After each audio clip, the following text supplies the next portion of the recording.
একটা বাস্তব সত্য কথা কি জানেন?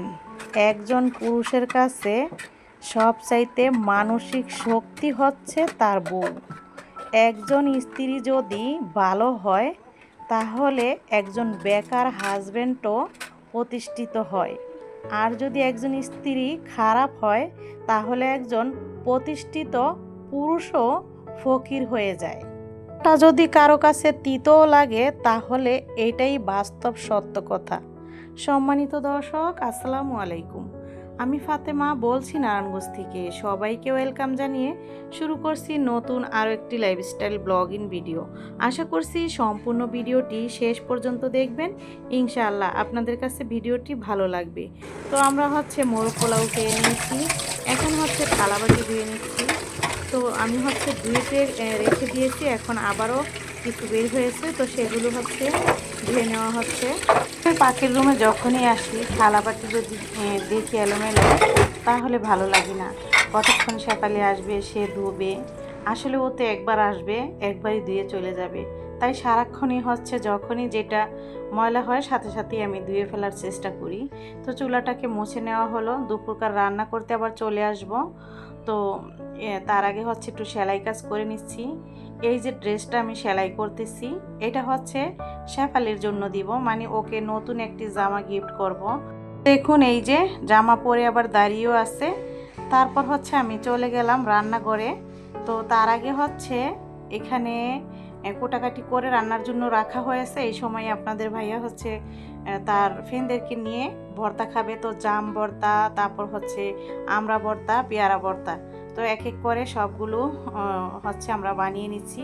শিউলি এবং শেফালি কেটে দিয়েছে, আমি ভর্তাগুলো বানিয়ে নিয়েছি আর রান্নাটাও বসিয়ে দিয়েছি।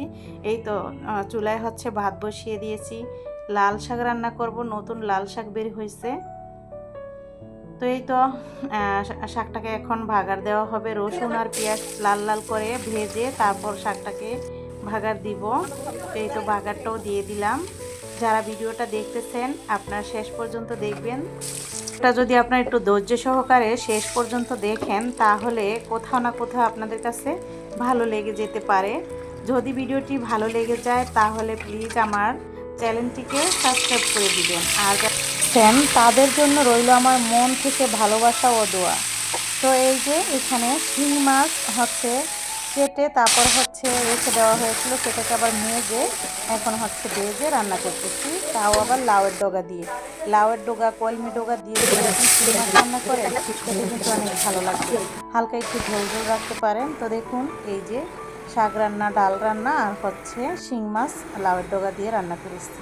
শেফালি ওই পাশে ঘরটর ঝাড়ু দিতেছে। ফাঁকি কিন্তু অনেক কিছুই ঝাড়া মোছা করে দিয়েছি, ও করে নিয়েছে যতটুকু পারছে।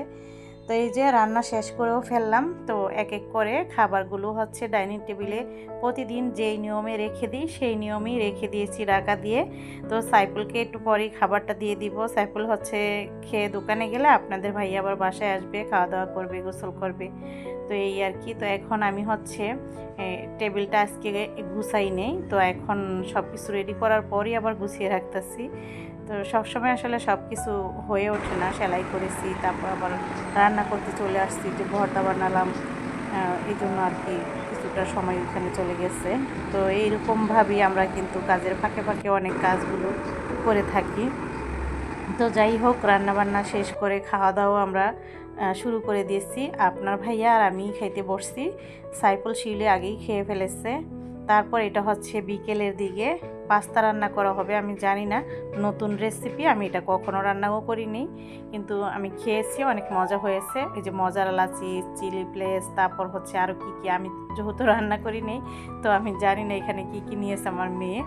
তো যেহেতু ও রান্না করেছে, ভিডিও করেছে, আপনাদের সঙ্গে শেয়ার করে ফেললাম যে আমরা বিকালের দিকে কি নাস্তাটা খেয়েছি। তো এখানে রসুন আর রসুনই থেতু, সম্ভবত রসুন থেতু করা হয়েছে, ঘি দিয়ে আর কি ভেজে নিচ্ছে। তারপর ওই যে মরিচের যে গুঁড়াটা করে রেখেছে, এখন পেঁয়াজ দিয়ে দিল। তারপর এক এক করে অন্য অন্য যে মশলাগুলো সেগুলো দিবেই। তো এখানে দিয়ে দিল চিকেন। এখানে মুরগির যে মাংস সেগুলোকে ছোট ছোট পিস করে কেটে নিয়েছে। এখন টমেটো আর গাজর কুচি দিয়ে দিল। তারপর দিয়ে দিব এখানে কি বুঝলাম না, যাই হোক ওরে জিজ্ঞেস করলে অবশ্য বলতো এটা কি দিছে।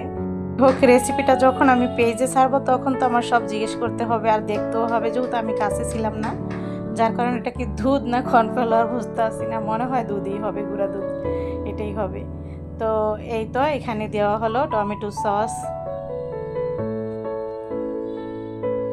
স্বাদ মতো লবণ, এসব দিয়ে ভালো করে এখন হচ্ছে ফুটিয়ে নেওয়া হলো, হালকা চিনি দিল, তারপর হচ্ছে মজারালা চিজ দিয়ে দিল।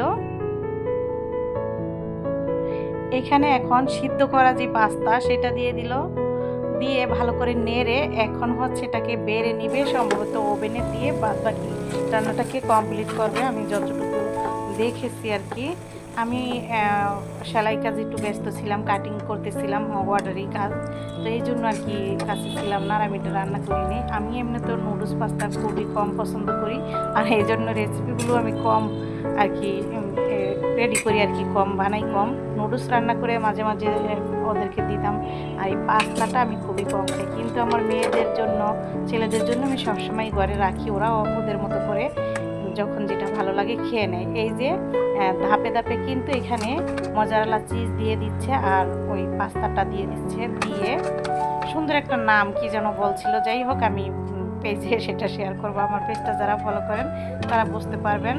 আসলে এখানে আসার আগে আমার এটা জেনে দরকার ছিল, যাই হোক এসে আমি এখন বলতে পারতেছি না কি বলবো। যাই হোক এখন দিয়ে দিল ওভেনে, তারপর হচ্ছে এটাকে কিছুক্ষণ রান্না করে নেওয়া হলো, আর এই তো অনেক স্বাদ হয়েছিল, খেতে সুন্দর একটি গ্রান আসছে, আর এই যে চিজ দেওয়ার কারণে কতটা লোভনীয় হয়েছে।